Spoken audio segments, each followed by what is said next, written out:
सभी प्यारे स्टूडेंट्स को नमस्ते। मैं राहुल सचवानी आप सभी का वेलकम करता हूं हमारी 10th क्लास की साइंस की जो जर्नी है उसमें बहुत ज़्यादा मज़ा आने वाला है। आज हमारा पहला लेक्चर है और इतना आपको पसंद आने वाले हैं ये सभी लेक्चर्स कि आपको साइंस बहुत ही अच्छी लगने लगेगी, दिल से अच्छी लगने लगेगी। तो चलिए देखिए, तो सबसे पहला लेक्चर जो है वो हम शुरू कर रहे हैं। चैप्टर है जिसका नाम है पीरियोडिक क्लासिफिकेशन ऑफ एलिमेंट्स, जो कि चैप्टर नंबर 5 है बुक का। आपके मन में क्वेश्चन होगा कि पहला लेक्चर चैप्टर 5 क्यों? तो खैर अपन को उसके लिए थोड़ा सा बुक का इंट्रोडक्शन की ज़रूरत है कि हम जान लें कि हमारी जो साइंस की एनसीईआरटी की बुक है उसमें क्या क्या हमारे पास में कंटेंट दिया हुआ है, क्या क्या हमें पढ़ना है, किस तरह से पढ़ना है, किस तरह से हम आगे बढ़ने वाले हैं। देखो, क्लास 10th एक ऐसी क्लास है जहां पर आते आते ऐसा लगने लगता है सबको कि 9th तक पढ़ा हो या ना पढ़ा हो, लेकिन 10th आपका जो है लाइफ को डिसाइड करने वाली है। आप में से काफी बच्चों का एक बहुत बड़ा जो मन में क्वेश्चन है वो इसी बुक से क्लियर हो जाएगा। वो क्या है कि हमें 11th में कौन सा सब्जेक्ट लेना है। सब्जेक्ट में साइंस मैथमेटिक्स लेनी है कि बायोलॉजी लेनी है, या साइंस और मैथमेटिक्स से दूर भाग करके, बायोलॉजी से दूर भाग करके हमें कॉमर्स या आर्ट्स लेनी है। लेकिन खैर वो बात की बातें हैं। ये हमारा आपसे प्रॉमिस है कि 10th क्लास की साइंस पढ़ के तो आपको मजा ही आ जाएगा। तो शुरू के जो 5 चैप्टर दिए गए हैं हमारी बुक में वो है हमारे पास में केमिस्ट्री के, या बोले तो रसायन विज्ञान के। तो केमिस्ट्री में हम लोग क्या पढ़ते हैं कि इस दुनिया में जो कुछ भी चीजें हमें हमारे आसपास में दिख रही हैं वो बनी हुई कैसे हैं, कोई केमिकल रिएक्शन कैसे हो रही है। एक बड़ा कुछ अगर हमारे पास में कोई भी कंपाउंड है वो टूट करके छोटे छोटे अलग अलग तरह की चीजें नई नई कैसे बना रहा है। अगर किसी चीज को हम जला रहे हैं तो क्या हो रहा है, या अगर पेट्रोल है तो वो फिर मतलब उसमें अंदर क्या है जो जल जाता है, या जो हमारे एयर है हमारे चारों तरफ उसका कंपोजिशन क्या है। तो ये सारी बातें कि जो भी मैटर हमें दिख रहा है, जैसा कि आप 9th में पढ़े हो मैटर इन आवर सराउंडिंग्स, तो मैटर जो भी चीजें हमारे आसपास में वो उनका बेसिक स्ट्रक्चर क्या है, वो किस तरह से रिएक्ट करती हैं, तो ये सारी बातें हम लोग पढ़ते हैं केमिस्ट्री में। फिर उसके बाद आगे के जो चैप्टर हैं 6th चैप्टर से लेकर के 9th चैप्टर तक, ये है हमारी बुक में बायोलॉजी के चैप्टर्स। आप में से बहुत सारे जो बच्चे हैं उनको अभी से बचपन से ही क्लियर होता है। एक होता है ना, वाइट कोट में डॉक्टर को देखते हैं, स्टेथोस्कोप लगा रखा होता है, ऐसे कान पे ऐसे धक धक चेक करते हैं डॉक्टर्स जा करके।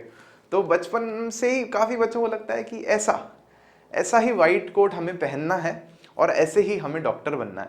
तो अगर आपका इन चैप्टर्स में पढ़ते वक्त बहुत ज़्यादा इंटरेस्ट आता है और आपको लगता है कि नहीं बस सब कुछ रख दो साइड में, यही बनना है, तो इसका मतलब आप अगले साल जो है साइंस बायोलॉजी ले रहे होंगे। फिर उसके बाद में जो है हमारे पास में लाइट रिफ्लेक्शन से शुरू होकर के magnetic field of magnetic effects of electric current हमारे पास में चैप्टर है। ये चैप्टर्स हैं हमारे पास में फिजिक्स के। और फिजिक्स तो आपको फिर पता ही है, न्यूटन, एल्बर्ट आइंस्टीन, या ऐसे जो बड़े बड़े साइंटिस्ट हुए हैं, माइकल फेराडे, इन सब के बारे में हमें थोड़ा बहुत यहाँ पर पढ़ने को मिलने वाला है। इन चैप्टर्स में बहुत ज़्यादा इंटरेस्टिंग होने वाला है। सबसे ज़्यादा जो लॉजिकल पोर्शन है आपकी बुक का वो यही पोर्शन है जिसको फिजिक्स कहते हैं। काफ़ी बच्चे डरते भी हैं क्योंकि यहाँ फिजिक्स में मैथमेटिक्स भी आ जाती है, तो काफ़ी बच्चों को डर लगता है कि अरे ये तो फिर न्यूमेरिकल्स होंगे, फिर हमें अच्छे नहीं लगेंगे। लास्ट के जो 3 चैप्टर हैं इनको मैं स्पेसिफिक किसी कैटेगरी में नहीं डालूंगा, साइंस बायो या केमिस्ट्री में, मतलब फिजिक्स केमिस्ट्री और बायो में इसको नहीं डालेंगे। इनको हम एनवायरनमेंट का, जैसे हम बचपन में पढ़ते आए हैं, एनवायरनमेंट की हमारी ईवीएस की एक बुक हुआ करती है सिलेबस में, तो ये 3 चैप्टर्स भी उसी तरह के हैं, बहुत ही सिंपल हैं। इनका कुछ एक पोर्शन जैसे सोर्सेस ऑफ एनर्जी है तो वो फिजिक्स से रिलेट करता है। आवर एनवायरनमेंट को काफ़ी टीचर्स या काफ़ी बुक्स जो हैं बायोलॉजी में कंसिडर करते हैं। मैनेजमेंट ऑफ नेचुरल रिसोर्सेज को भी अगर आप चाहो तो बायोलॉजी में कंसिडर कर सकते हो, लेकिन अपन उनको एनवायरनमेंट के चैप्टर्स की तरह पढ़ेंगे। ये तीनों चैप्टर्स बहुत ही कम मार्क्स के होते हैं, लेकिन सीख जो होती है इनसे वो बहुत बड़ी होती है, हमारी लाइफ में काम आने वाले चैप्टर्स हैं।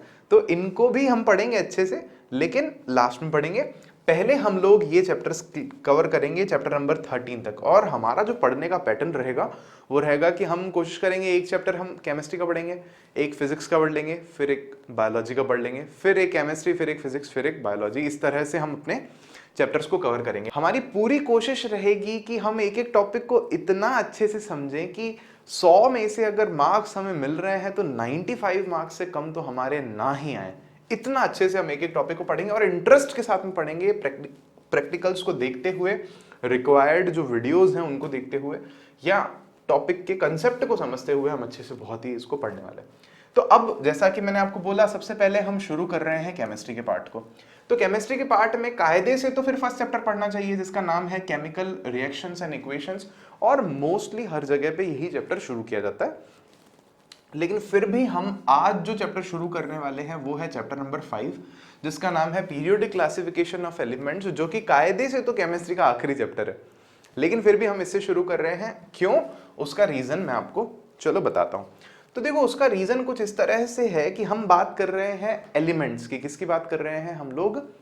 एलिमेंट्स की। हमारे चारों तरफ दुनिया में जो कुछ भी है, जो भी मैटर है, पानी हो, रॉकेट हो, या आपके पास में एक साइकिल हो, या एक सुई है आपके पास में, या ये मार्कर है, ये बोर्ड है, ये मैं हूं, ये आप हो, ये कैमरा है, ये एयर कंडीशनर है, ये दीवारें हैं, ये ब्रिक्स है, ये मिट्टी है, कुछ भी, व्हाटएवर, जो आपको लेना है ले लो आप। जैसे कि हमारा दिमाग ही ले लो ना, तो हमारा दिमाग किससे बना हुआ है? तो आप देख सकते हो कि दिमाग में, जैसे हम पिछले साल पढ़ चुके हैं कि मान लो बहुत सारे ना सेल्स होंगे, ये तो कोई और सेल है, या चलो मान लो ये नर्व सेल होगा, ऐसे पढ़ा था ना हमने नर्व सेल, आपने 9th में स्ट्रक्चर पढ़ा होगा जरूर से उसका। या अलग अलग, जैसे मान लो हार्ट का कोई एक सेल है हमारी बॉडी में, गेटिंग इट? तो ये नर्व सेल का मान लो हमने स्ट्रक्चर बना दिया यहाँ पर। तो ऐसे सेल्स हैं हमारे दिमाग में। फिर उन सेल्स में भी अगर हम जाके देखें, मान लो न्यूक्लियस है, तो न्यूक्लियस के अंदर कहीं ना कहीं पर हमारे पास में क्रोमोसोम्स हैं। क्रोमोसोम्स के बारे में भी आगे हमें पढ़ना है इस साल बायोलॉजी में, लेकिन मैं आपको एक आइडिया दे रहा हूँ कि इसके अंदर फिर आप जब जाकर के देखोगे तो आपको क्या मिलेगा। ये शेप तो आपने देखा ही होगा, फिल्मों में दिखाते हैं, हर जगह दिखाते हैं। इसको हम लोग क्या बोलते हैं? बहुत फेमस शेप है, इसको हम लोग बोलते हैं डीएनए, या इसका फुल फॉर्म होता है डीऑक्सीराइबोन्यूक्लिक एसिड। डरना बिल्कुल भी नहीं है, बस आप बेसिक बात समझो कि हमारी बॉडी में हर चीज के अंदर अगर हम जाते जाएंगे तो ये चीज हमें मिल जाएगी। और अगर मैं इसके भी और अंदर जाऊं तो ये कैसे, किससे मिलकर के बना है? तो आप देख पा रहे हो, ये भी किससे मिलकर के बना है? एलिमेंट्स से। कहने का मेरा मतलब ये है कि हर चीज किससे मिलकर के बनी है? एलिमेंट्स से मिलकर के बनी है। और एलिमेंट्स का मतलब क्या है? जैसे कि अगर ये डीएनए है तो इसमें कार्बन होगा, इसमें ऑक्सीजन होगा, इसमें नाइट्रोजन हो सकता है, इसमें हाइड्रोजन हो सकता है, इसमें और भी ऐसे ही जो हमारे पास में एलिमेंट्स हैं वो मिले हुए हैं, वो ही हर चीज का स्ट्रक्चर बना रहे हैं। हर चीज का मतलब, अगर हम ये कहें कि ये जो एसी का रिमोट है ये किससे बना हुआ है? ये जो प्लास्टिक है तो ये दरअसल बना हुआ है पॉलीमर का। पॉलीमर के बारे में आप बड़ी क्लासेस में पढ़ेंगे, लेकिन अभी आप ये समझ करके चलो ये एक हाइड्रोकार्बन है, इसमें बहुत सारे हाइड्रोजन हैं, बहुत सारे कार्बन हैं, और उसके अलावा और भी एलिमेंट्स हैं। वो ऑक्सीजन हो सकती है, वो नाइट्रोजन हो सकती है, या वो और भी कई सारे एलिमेंट्स हो सकते हैं। कहने का मतलब ये है, अगर आप मिट्टी जमीन से उठा रहे हो तो वो सिलिका है, सिलिका भी एक हमारा क्या है? एलिमेंट है। या अगर आप कुछ भी पानी अगर पी रहे हो तो वो H2O है, उसमें हाइड्रोजन एक एलिमेंट है और ऑक्सीजन एक एलिमेंट है। तो हर चीज घूम फिर करके किससे मिलकर के बनी है? एलिमेंट से मिलकर के बनी है। और थोड़ा बहुत आप लास्ट ईयर, थोड़ा बहुत नहीं, बहुत अच्छे से 9th स्टैंडर्ड में आप पढ़ चुके हो कि एलिमेंट्स फिर दरअसल क्या है, उनका बेसिक स्ट्रक्चर क्या है एलिमेंट्स का? तो वो है एटम। इसके बारे में आप लोग पढ़ चुके हो। तो इसलिए, क्योंकि बेसिक अंडरस्टैंडिंग शुरू ही एलिमेंट से हो रही है, सब कुछ शुरू ही एलिमेंट से हो रहा है, तो क्यों ना हम इस चैप्टर को पहले पढ़ें, और इसके बाद जब आप फर्स्ट चैप्टर को, सेकंड चैप्टर को पढ़ोगे तो आपको चीजें और ज्यादा रिलेट होंगी, ज्यादा अच्छे से समझ में आएंगी। केमिस्ट्री का बेस यही चैप्टर है। तो चलिए देखते हैं। इसके बाद में एक चीज आपको अब तक क्लियर है कि इस दुनिया में सब कुछ मतलब सब कुछ एलिमेंट से मिलकर के बना है। फिर उसके बाद में एलिमेंट्स, तो ये रहे सारे के सारे एलिमेंट्स, ये आपने जरूर से देखे होंगे। इसको हम लोग क्या बोलते हैं? Periodic table. आपने बहुत देखा होगा, वो ऐसे वो दिखाते हैं ना, वो ऐसे कोटा फैक्ट्री, आप शायद यूट्यूब वगैरह पे देखते होंगे, ऐसे सीरीज आते हैं, नाटक आते हैं आजकल, तो उसमें दिखाते हैं बच्चे डॉक्टर बनने के लिए जो नीट के एग्ज़ाम की तैयारी कर रहे हैं तो उनके कमरे में ऐसा लगा हुआ है, या जो जेईई का एग्ज़ाम दे रहे हैं इंजीनियरिंग के लिए जो होता है जॉइंट एंट्रेंस एग्जामिनेशन, आप में से भी बहुत सारे बच्चे देना चाहते होंगे उसको, आईआईटी में जाते हैं जो बच्चे, तो उनके भी कमरे में ऐसा लगा हुआ रहता है, वो याद करते हैं इसको। तो ये क्या है, पीरियोडिक टेबल है। तो हमें इस चैप्टर में यही बात समझनी है कि ये पीरियोडिक टेबल कैसे बनी, कौन, कोई आया था क्या बाहर से, कोई एलियन वेलियन आया हो यूएफओ लेकर के कि भैया ये लीजिए आपकी पीरियोडिक टेबल तैयार है? नहीं।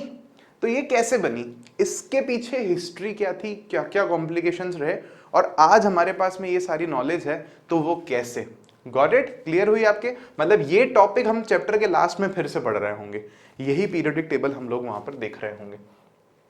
अभी अगर हम बुक को देखें, बुक को फॉलो करें, तो हमारे पास आज की डेट में टोटल नंबर ऑफ एलिमेंट्स कितने हैं, तो आप देख पा रहे हो there are 118 elements in our world, in our universe. अभी तक मतलब हम जो भी देख पाए हैं, स्टार्स हों, भले ही वो दूर दूर, भले ही वो कोई और गैलेक्सी हो, या भले ही वो सन जैसे और बड़े बड़े स्टार्स हों जो हमसे बहुत ज्यादा दूर हैं, तो उन सब में भी अभी तक हमें केवल यही एलिमेंट्स मिले हैं। कितने? 118, 118। और उसके बाद में देखें तो इनमें से नेचुरली अकरिंग कितने हैं इस नेचर में? नेचुरली हैं, मतलब ऐसे समझो भगवान ने बना के दिए, तो नेचुरल जो है वो है 94। बाकी जो है हमारे पास में 2000 आर्टिफिशियल एलिमेंट्स। आर्टिफिशियल कहने का क्या मतलब है, ये वो एलिमेंट्स हैं जिनको साइंटिस्ट लोगों ने अपना दिमाग की सूझबूझ लगा करके लैब में ही तैयार किया है, और ये या तो फिर ऐसे एलिमेंट्स हैं बहुत ज्यादा टाइम के लिए रहते नहीं है, ये टूट करके कोई और एलिमेंट बना देता है। तो ऐसे एलिमेंट्स क्या हैं? आर्टिफिशियल एलिमेंट्स हैं। नेचुरल जो हमें मिल रहे हैं नेचर में अपने आप से, वो है 94 एलिमेंट्स। इनमें से भी काफी सारे बहुत कम मिलते हैं, बहुत कम, ना के बराबर, इसीलिए बहुत सारे सालों तक तो हमें उनके बारे में कुछ पता ही नहीं था। आपको मैं इंटरेस्टिंग बात बताना चाहूंगा कि ये जो भी हम साइंस पढ़ने वाले हैं, जो भी हम पढ़ रहे हैं, जो भी तरक्की हुई है, मतलब हमने मून पर अपना भेज दिया सैटेलाइट उठा करके, मिशन मार्स आपने देखा होगा, मॉम जो हमने किया था, इंडिया उसमें सक्सेसफुल रहा, या दुनिया भर के बाकी जो मिशंस अगर हम देखें, जैसे अभी एक हेलीकॉप्टर उड़ाया है अमेरिका ने, कहां पर? मार्स पर भेजा है उसको, वहां उड़ेगा वो उस एटमॉस्फेयर में। या और भी जो मिशंस हैं मून के, जैसे कि जो चाइना के मिशंस हैं, या यूएई का जो मिशन था, मिशन होप, या उसके अलावा इतना कुछ चल रहा है, क्या नहीं। आप सोचो ना, अपन फोन उठा के कहीं भी बात कर लेते हैं, कैसे?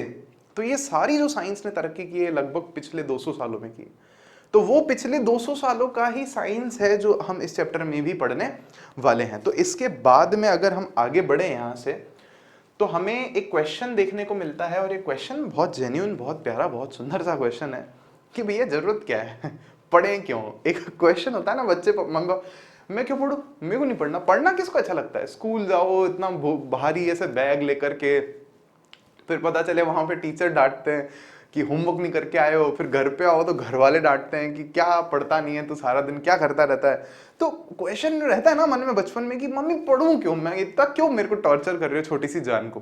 तो आंसर क्या होता है कि भाई आपके भले के लिए पढ़ रहे हो आप, आपका ही बेहतर है, इसमें फ्यूचर आप ही का सेट होगा, आप ही को अच्छी जॉब मिलेगी, है ना, तो आपकी लाइफ अपने आप से अच्छी होगी, आप लिटरेट बन जाओगे। तो सेम क्वेश्चन यहाँ पर भी है कि हम एलिमेंट्स को क्लासीफाई क्यों करें? तो इसका आंसर भी देखो यही है कि आपके भले के लिए। जैसे हमारी बुक में एक एग्जाम्पल दे रखा है क्या, कि जैसे हमारे मान लो पास में कोई ग्रोसरी की दुकान है, किराने की दुकान होती है ना, परचूनी का सामान हम जहाँ से लेते हैं, गोली बिस्किट मिलता है अपने को, चॉकलेट मिलता है, या अपने को वहाँ पर दाल लेनी होती है, कभी मम्मी कहती है ये वाली दाल ले आओ आप बाहर जा करके, या हमें कोई कहते हैं ये साबुन ले आओ नहाने का। तो वहाँ हम जब जाते हैं तो वहाँ देखने को क्या मिलता है कि साबुन साबुन साबुन सारे एक साथ रखे हुए होते हैं। फिर उसके बाद में दालें दालें जो तरह तरह की होती हैं वो सारी एक साथ रखी हुई होती हैं। कोल्ड ड्रिंक्स अगर हमें कभी लेनी जानी होती है तो वो सारी की सारी फ्रिज में एक साथ रखी हुई होती है, उसमें भी सेम कंपनी की सेम फ्लेवर वाली फ्रिज में भी एक जगह है एक साथ रखी हुई होती है। सही बात है। चॉकलेट्स का एक अलग से फ्रिज होता है, उसमें सारी चॉकलेट्स एक साथ रखी हुई होती हैं। डेयरी मिल्क एक तरफ होती है एक साथ, 5 स्टार एक साथ रखी हुई होती हैं, और भी जो ब्रांड्स हैं वो अलग अलग एक साथ रखी हुई होती हैं। इससे क्या फायदा है? इससे फायदा ये है कि हमें कभी दाल और चॉकलेट के बीच में कंफ्यूज नहीं होना पड़ता चॉकलेट से सारी एक साथ है, तो ये सब एक जैसे हैं, तो मतलब सेम प्रॉपर्टी को रखने वाली जो भी चीजें हैं हम उन सबको एक साथ कैटेगराइज कर देते हैं ताकि हमें बार बार उनके बारे में अलग से पढ़ाई करने की जरूरत ना पड़े।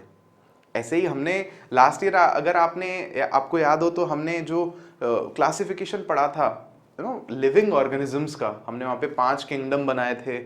जैसे उसमें एनिमेलिया था, लास्ट किंगडम है ना, प्लांटी था, फिर एक में हमने केवल और केवल प्लांट्स को ही रखा था। तो क्यों कर रहे हैं ऐसा? ताकि हमें कभी कंफ्यूज ना होना पड़े, जो पढ़ाई है, जो पढ़ रहे हैं बच्चे, उनको कंफ्यूज ना होना पड़े। जूलॉजी अगर आप पढ़ रहे हो तो केवल जो एनिमल्स हैं उनके बारे में पढ़ रहे हो, बॉटनी अगर आप पढ़ रहे हो तो केवल प्लांट्स के बारे में आप पढ़ रहे हो। समझ में आ रही है आपको ये वाली बात? तो वैसे ही हम यहाँ केमिस्ट्री में भी स्पेसिफिकली क्या कर रहे हैं, एलिमेंट्स को क्लासिफाई कर रहे हैं, सेम एलिमेंट्स को एक ही ग्रुप में रख के काम खत्म कर रहे हैं, काम आसान कर रहे हैं, ताकि हमें उस ग्रुप का कोई सा भी एलिमेंट ले लो तो हमें पहले से ही उसकी सारी लगभग प्रॉपर्टीज पता हो, क्योंकि वो इस ग्रुप में रखा हुआ है। बात खत्म। समझ में आई? या इसको अगर और भी हम सरल करना चाहें तो जैसे मान लो कि रिमोट बनाने के लिए अगर हमारे पास में फॉर एग्जाम्पल सोडियम काम में आ रहा है, फॉर एग्जाम्पल नहीं आ रहा वैसे, लेकिन चलो मान लो एक बार के लिए, तो क्या सोडियम के अलावा कौन सा एलिमेंट है अगर सोडियम हमारे पास में नहीं है जो हम सेम प्रॉपर्टी का है काम में ले सकते हैं? तो एक ही ग्रुप में हमने सोडियम जैसे सारे एलिमेंट्स को रख दिया, तो उस ग्रुप में से कोई और एलिमेंट उठाएंगे और सोडियम की जगह काम में ले लेंगे। सिंपल सी बात है। तो इस तरह से आप इसको समझ सकते हो। तो इसका आंसर क्या है, ये क्वेश्चन एग्जाम में पूछा जाता है। तो इसका आंसर है कि जो एलिमेंट्स हैं वो classified into groups of so that the elements with similar properties fall in the same group. इसीलिए हम उनको क्लासिफाई कर रहे हैं ताकि सेम प्रॉपर्टी वाले जो एलिमेंट्स हैं वो सेम ग्रुप में आए। और उससे क्या होगा, and hence the study of a large number of elements is reduced to the study of a few group of elements. इतने सारे, मतलब 118 जो एलिमेंट्स है, 118 एलिमेंट्स को आप अलग से मत पढ़ो। आप क्या करो, उनके मान लो आपने 10 ग्रुप्स बना दिए, तो अब आपको केवल 10 ग्रुप्स के बारे में पढ़ना है, ना कि पूरे के पूरे 118 एलिमेंट्स को अलग अलग से पढ़ना है। तो इसलिए हम लोग हमारे भले के लिए, हमारा काम आसान करने के लिए एलिमेंट्स का क्लासिफिकेशन करते हैं। अच्छा, इसके बाद ये देखो किराने की दुकान, मैंने बोला था आपको, दिखा दी यहाँ पे। तो जैसे सारी नमकीन एक साथ रखी हुई है, देखो यहाँ पे, यहाँ ऊपर आप देखोगे ना, तो हो सकता है आचार सारे एक साथ रखे हुए होंगे। यहाँ पर कोई और डब्बे हैं शायद चॉकलेट्स के, ये एक साथ रखे हुए। कोल्ड ड्रिंक्स देखो यहाँ एक साथ रखी हुई है, जूस एक साथ रखे हुए हैं। तो वही वाली बात है, ऐसा हमारी बुक में ही लिख करके बोला है उन्होंने, तो हमने कहा देख लेते हैं। चलो, फिर उसके बाद में हमारी बुक में हमें क्या क्या पढ़ना है इस चैप्टर में वो देख लेते हैं अपन। तो हमारी बुक में हमें किस किस ने अटेम्प्ट किए थे एलिमेंट्स के क्लासिफिकेशन के लिए, क्या क्या थ्योरी है उनकी हमारे पास में, उसको पढ़ना है। तो सबसे पहला जो अटेम्प्ट है वो है किसका, डॉबराइनर का। एक साइंटिस्ट हुए हैं, इनके बारे में भी बताऊंगा मैं आपको, डॉबराइनर, और इनके ट्रायड्स के बारे में हमें पढ़ना है। फिर दूसरे साइंटिस्ट हुए हैं न्यूलैंड, जिनका नाम था न्यूलैंड। तो न्यूलैंड का हमें क्या पढ़ना है, लॉ ऑफ ऑक्टेव पढ़ना है। इन्होंने ट्रायड बनाए थे, इन्होंने ऑक्टेट बनाए थे, तो इसलिए उसको बोला गया था लॉ ऑफ ऑक्टेव बोला गया था। फिर उसके बाद हम एक और साइंटिस्ट के, ये सबसे ही कमाल के साइंटिस्ट हुए हैं। ये जब आपको पढ़ाया जाएगा ना इनके बारे में, आपको बहुत ज्यादा इंस्पिरेशन मिलेगी इनकी लाइफ से, मान करके चलो आप इस बात को। और आप भी सोचोगे कि हम भी जीवन में कुछ ना कुछ ऐसा तो लाइफ में अपनी बहुत कुछ अच्छा करेंगे। तो इन्होंने ही आज जो भी हमारे पास में डिस्कवरी है उसका सबसे बड़ा अगर क्रेडिट किसी को जाता है तो इनको जाता है, जिनका नाम था मेंडलीव। ठीक है, मेंडलीव की पीरियोडिक टेबल हम पढ़ेंगे। लास्ट जो है हमारे पास में वो एक और साइंटिस्ट हुए जिनका नाम था हेनरी मोजले। और हेनरी मोजले की हमारे पास में क्या है, मॉडर्न पीरियोडिक टेबल है। यहां पर जाकर के हमारा चैप्टर खत्म होगा, वही पीरियोडिक टेबल जो भी हमने देखी थी, और मैंने आपको कहा था कि अपन लास्ट में इसको फिर से देखेंगे आकर के। तो ये 4 का जो एफर्ट्स हैं इन 4 लोगों के, वो हमें इस चैप्टर में पढ़ने हैं। अब उसके बाद एक और बात है कि इनसे भी पहले कुछ एक लोग थे जिन्होंने क्लासिफिकेशन की कोशिश की थी। तो वो कौन है, एक बहुत ही कमाल के इंसान हुए हैं, एंटोनी लेवोशिए बोलते हैं इनको। और लेवोशिए जो थे, सबसे पहला एलिमेंट्स का क्लासिफिकेशन इन्होंने किया था। इन्होंने क्या क्लासिफिकेशन किया था, बहुत सिंपल, देखो सुनो भाई, अगर आप होते इन साइंटिस्ट की जगह पे तो वो आप भी कर सकते थे। कोई बहुत बड़ी चीज नहीं की थी, लेकिन उस वक्त क्या था, इतना लोग सोचते नहीं थे। उस वक्त बस ये होता था कि खाना खाने को मिल जाए, सोने को मिल जाए, बात खत्म। हेल्थ फैसिलिटी थोड़ी बहुत मिल जाए, इतनी फैसिलिटीज नहीं होती थी कि लोग बाकी के काम छोड़ करके सोचने बैठे, है ना, सोचने का टाइम नहीं होता था। तो इन्होंने क्या किया, बोला कि अरे वेरी सिंपल, जैसे मान लो कोयला है, उसको एक कैटेगरी में लग दिया, बोला ये नॉन मेटल है। क्यों? क्योंकि ये ब्रिटल है नेचर में। मतलब क्या है, इसको अगर ऐसे मारते हैं, पत्थर मारते हैं, हथौड़ा मारते हैं इसको, तो ये चूरा चूरा हो जाता है, पाउडर हो जाता है। तो इसको एक ग्रुप में रखो, चलो अच्छा ठीक है, कार्बन को एक ग्रुप में रख दिया। फिर बोला कि ए लोहा लाओ, लोहा, बोले वेरी शाइनी वन, क्या चमकता है, एकदम लस्टर है, लस्ट्रस है लोहा। तो बोला इसको एक ग्रुप में रखो, दिस इज अ मेटल, इसको मेटल की कैटेगरी में रख दो। फिर मान लो कोई एल्यूमिनियम लेकर के आया, बोले wow this is also lustrous, ये भी चमक रहा है, और ये इसको ऐसे मारते भी है ना किसी हैमर से या किसी और चीज से, तो ये एक पतली शीट में कन्वर्ट हो जाता है, जिसको हम लोग बोलते हैं मैलिएबिलिटी का जो प्रॉपर्टी है या कैरेक्टरिस्टिक है, ये भी अपन को पढ़ना है। तो बोला इनको भी कहाँ रख दो, मेटल वाले ग्रुप में रख दो। कोई कॉपर लाया इनके पास, बोला मेटल में रख दो। वही कोई और मान लो कुछ और लाया, एल्यूमिनियम, जिंक हो गया, तो उन सबको इन्होंने मेटल में रख दिया। क्यों? क्योंकि बाहर से दिखने में वो सारे के सारे सिमिलर है, चमक रहे हैं, शाइन कर रहे हैं, तो इन्होंने उन सबको मेटल में। बाकी जो बच रहे थे, गैस ला रहा था कोई, बोला यहाँ चलो लाओ इसको नॉन मेटल रख दो। यहाँ कोई और ऐसे एलिमेंट्स जो उनके जैसे नहीं है, उनको नॉन मेटल वाले ग्रुप में रखा। तो ये क्लासिफिकेशन सबसे पहला इन्होंने किया था, जो कि क्या क्लासिफिकेशन था, मेटल्स एंड नॉन मेटल्स, सबसे पहला क्लासिफिकेशन। और आप हैरान होगी जान करके, खैर उन्होंने और भी इनका कंट्रीब्यूशन रहा है, लेकिन इन्हें हम लोग फादर ऑफ केमिस्ट्री बोलते हैं। इतना बड़ा सम्मान इनको देते हैं कि केमिस्ट्री के जनक हैं ये, ऐसा। और इनका ये जो क्लासिफिकेशन था, ये बहुत ही सिंपल फिजिकल प्रॉपर्टीज के ऑब्जर्वेशन पर बेस्ड था। फॉर एग्जांपल हार्डनेस, लोहा हार्ड है ना, एल्यूमिनियम हार्ड है, जिंक हार्ड है, तो उन सबको मेटल के ग्रुप में रख दिया। मेलिएबिलिटी, मतलब अगर हम उनको हैमर से मार रहे हैं इन सबको, तो वो पतली शीट्स में कन्वर्ट हो जाते हैं, तो ये भी उन्होंने कंसिडर किया। और लास्ट क्या है हमारे पास में, लस्टर। लस्टर मतलब शाइन करना। तो ये जो भी चीज़ें हैं, ये सारी की सारी क्या करती हैं, शाइन करती हैं, जो भी मैंने आपको मेटल्स के नाम बताया है। तो ये एंटोनी लेवोशिए की बात हुई। लेवोशिए के बारे में हमें ज़्यादा कुछ याद नहीं रखना, बस आप याद रखना पहला क्लासिफिकेशन इन्होंने किया, मेटल नॉन मेटल में किया था, फिजिकल प्रॉपर्टीज़ पर बेस्ड था, तीसरी बात। और चौथी बात आप लोग ये याद रख सकते हो कि इनको ही हम लोग फादर ऑफ मॉडर्न केमिस्ट्री बोलते हैं। अब हम आगे बढ़ सकते हैं, लेकिन इससे क्वेश्चन नहीं पूछा जाता है इन जनरल, लेकिन हमारी बुक में इंट्रोडक्शन में जरूर इनका नाम लिखा हुआ है, इसलिए मैंने आपको बता दिया। इसके बाद हम आ रहे हैं हमारे मेन टॉपिक पर, जो कि कौन है, डॉबराइनर। नाम थोड़ा सा अजीब है, ठीक है, लेकिन इनकी कंट्री में ऐसे ही नाम होते हैं, क्या कर सकते हैं। तो वोल्फगैंग डॉबराइनर इनका नाम है, और 1817 में, पूरा नाम है जोहान वोल्फगैंग डॉबराइनर, एक जर्मन केमिस्ट है। और इन्होंने क्या किया था, कोशिश की थी एलिमेंट्स को सिमिलर प्रॉपर्टीज के साथ में जो है उनको एक ग्रुप में रखने की। और आप देख पा रहे हो कि ये कोशिश इनकी कब की है, ईयर 1817 की है, मतलब बहुत पुरानी बात नहीं है। आज अगर 2021 चल रहा है तो लगभग 200 साल पहले ही चल रहा था ये सब कुछ। फिर उसके बाद में इन्होंने क्या किया था, देखो, इन्होंने कुछ एक एलिमेंट्स को आइडेंटिफाई किया और उनको ग्रुप बनाए थे, उनके 3-3 के ग्रुप्स बना दिए थे, और उन ग्रुप्स को ही क्या बोला था, ट्रायड। आपको ध्यान होगा ना, जैसे ट्राइपॉड होता है, कैमरा जिस पे टिकता है, तो 3 पैर होते हैं मतलब उसके, या अगर जैसे वो होती है ना बच्चों वाली साइकिल 3 पहिए वाली, तो ट्राई साइकिल बोलते हैं उसको हम लोग, तो 3 पहिए हैं। तो ट्राई जो हमारे पास में वर्ड है वो किसके लिए है, 3 के लिए। तो यहां पर भी क्या है, ट्रायड, ट्राई का मतलब है 3। तो इन्होंने क्या किया था, 3-3 एलिमेंट्स के ग्रुप बनाए थे, 3-3 एलिमेंट्स के। और इन्होंने कैसे दिखाया था कि जब 3 उन स्पेशल एलिमेंट्स को हम उनके बढ़ते हुए एटॉमिक मास के सीक्वेंस में या ऑर्डर में जमाते हैं, एक ग्रुप में रखते हैं, तो हमें देखने को क्या मिलता है कि जो बाद के 2 हमारे पास में, पहला और जो तीसरा हमारे पास में एलिमेंट है, फॉर एग्जांपल यहां देखो आप लोग, जैसे लिथियम, पहला ट्रायड की बात कर रहे हैं, दूसरा रखा सोडियम और तीसरा रखा पोटेशियम।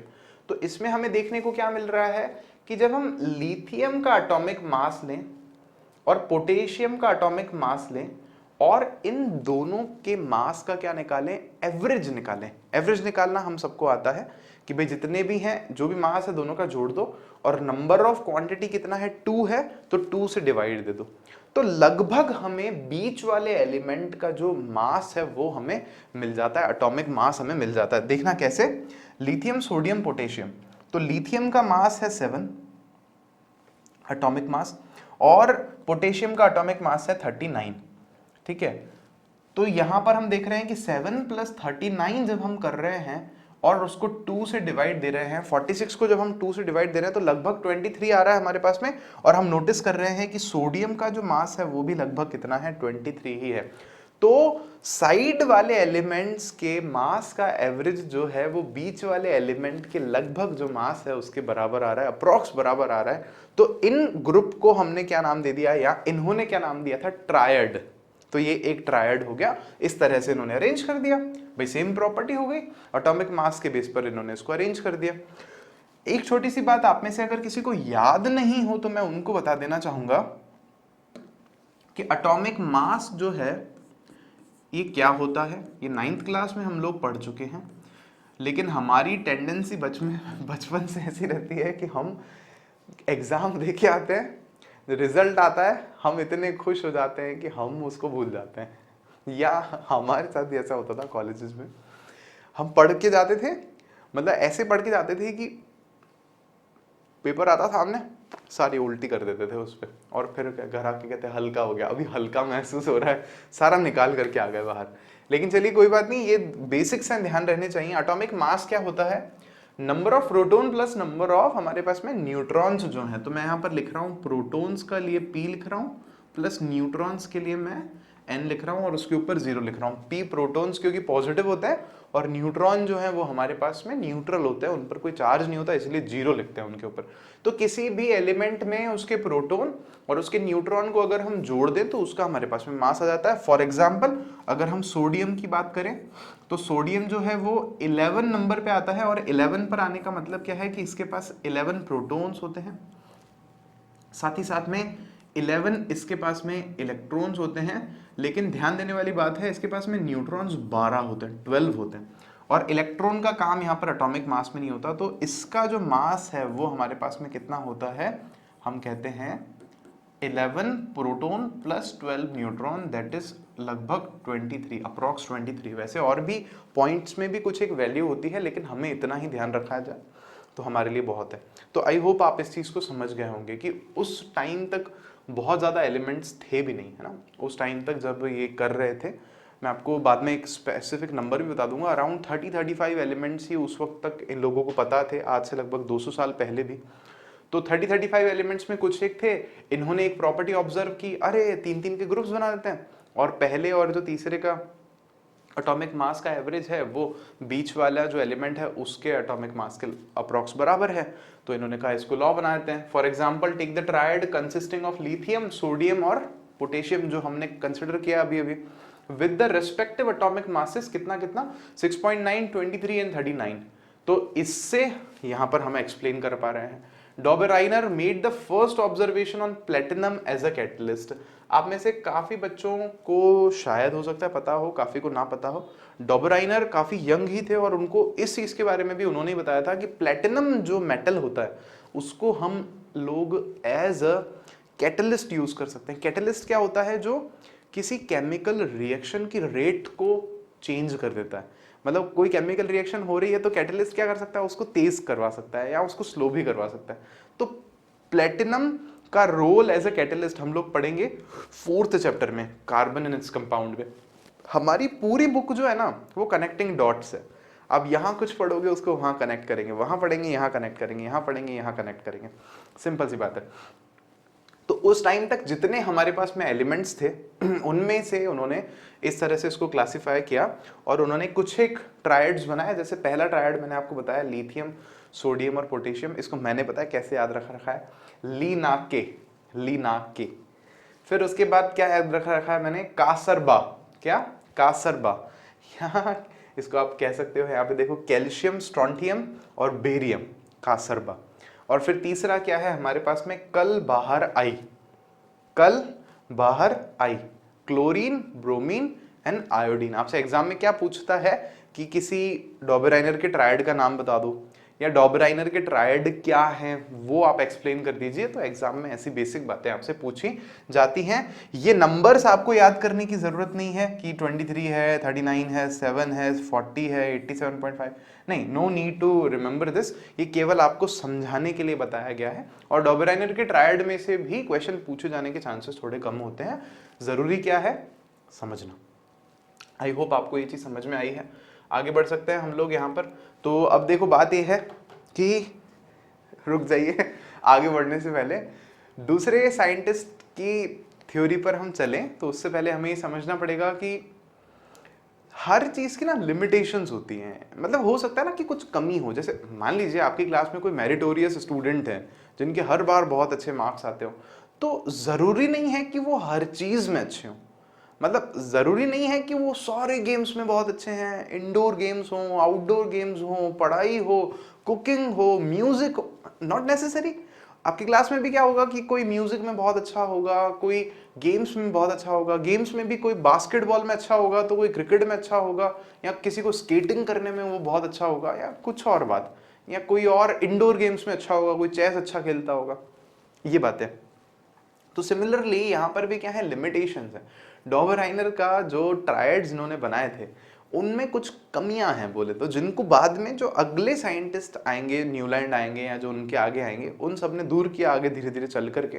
तो वो कमियां क्या है, वो लिमिटेशंस क्या है, वो जान लीजिए। तो पहली लिमिटेशन है हमारे पास में जो भी जितने भी उस वक्त तक एलिमेंट्स थे, all known elements could not be classified into groups of triads. जैसे मान लीजिए उस वक्त तक 30 एलिमेंट्स थे ऐसा मान लीजिए, तो इन्होंने 10 ट्रायड नहीं बनाए, नहीं बना पाए, क्योंकि वो अरेंज नहीं कर पाए सारे एलिमेंट्स को। कोशिश की इन्होंने बट वो अरेंज उसको नहीं कर पाए on the basis of their properties. Atomic mass की जो उन्होंने प्रॉपर्टी कही थी उसके बेसिस पर वो इसको अरेंज नहीं कर पाए। सेकंड हम क्या कह रहे हैं, not all the groups obeyed the law of triads. For example nitrogen family does not obey the law of triad. अब मेरे को पहले आपको यहां पर बताना पड़ेगा कि ये ग्रुप का क्या मतलब है, कि जो भी पीरियोडिक टेबल में हमारे पास में ग्रुप्स हैं उन्होंने न्यूलैंड के ट्रायड के जो लॉ है इसको फॉलो नहीं किया। तो समझना आप इस बात को, ग्रुप क्या है, तो ये पीरियोडिक टेबल है हमारे पास में। जैसे हमने यहाँ पर अभी क्या लिखा था, नाइट्रोजन फैमिली, तो इस पूरे पीरियोडिक टेबल में यहाँ आप देखोगे तो नाइट्रोजन, और ये हमारे पास में है फॉस्फोरस, ऑस्मियम, ये कुछ एक और हमारे पास में एलिमेंट्स हैं। तो ये जो पूरी फैमिली है, इस फैमिली को हम लोग क्या बोलते हैं, नाइट्रोजन फैमिली या नाइट्रोजन ग्रुप भी हम इसको कह सकते हैं। क्लियर हुई आपको ये बात? तो सारी जो फैमिलीज हैं वो डॉबेराइनर के इस ट्रायड के लॉ को ओबे नहीं करती। समझना कैसे रूल को। जैसे पहला अभी हमने जो देखा था वो क्या था, लीना के यहाँ पर है, कासरबा अगर हम देख रहे हैं तो वो यहाँ पर है, या कल बार आई हम लोग अगर देख रहे हैं तो वो कहाँ पर है, यहाँ पर है कल बार आई, ये ट्रायड। लेकिन सारे नहीं फॉलो कर रहे ना, यहाँ कहाँ है, ट्रायड नहीं है, इसमें कहाँ है, ट्रायड नहीं है। सिमिलरली नाइट्रोजन भी उस ट्रायड के लॉ को, नाइट्रोजन फैमिली जो है, जो नाइट्रोजन ग्रुप है, वो भी उस ट्रायड के लॉ को फॉलो नहीं कर रहा है। तो ये दो लिमिटेशंस आपको डॉबेराइनर के ट्रायड्स की याद रखनी है। एग्जाम में आपसे पूछता है what are the limitations of Dobereiner's triads, तो आपको ये दोनों वहां पर बतानी है। और उसके अलावा अगर आपसे पूछा जाए कि क्या हैं डॉबेराइनर के ट्रायड्स, तो हम लोग यहां से लिख सकते हैं, Dobereiner showed that when the 3 elements in a triad were written in the order of increasing atomic masses, the atomic mass of the middle element was रफली the average of atomic masses of the first and third element. ऐसा करके आप इस definition को बना करके अपने मन से, क्योंकि आप समझ तो गए हो टॉपिक, तो आप इसको बहुत अच्छे से अपने आप से लिख सकते हो। तो आई होप आज का जो टॉपिक है आपको बहुत अच्छे समझ में आया होगा। हम तक अपनी बात को ज़रूर पहुंचाएं कि आपको पढ़ने में कैसा लगा है, मज़ा आया है कि नहीं आया है, और भी इंटरेस्टिंग बातें आपको बताते रहेंगे। सेकंड टॉपिक है हमारा न्यूलैंड्स लॉ ऑफ ऑक्टेव। इस टॉपिक को अपन नेक्स्ट क्लास में कंटिन्यू करेंगे। तो चलिए फिर मिलते हैं आपसे नेक्स्ट क्लास में। Bye bye.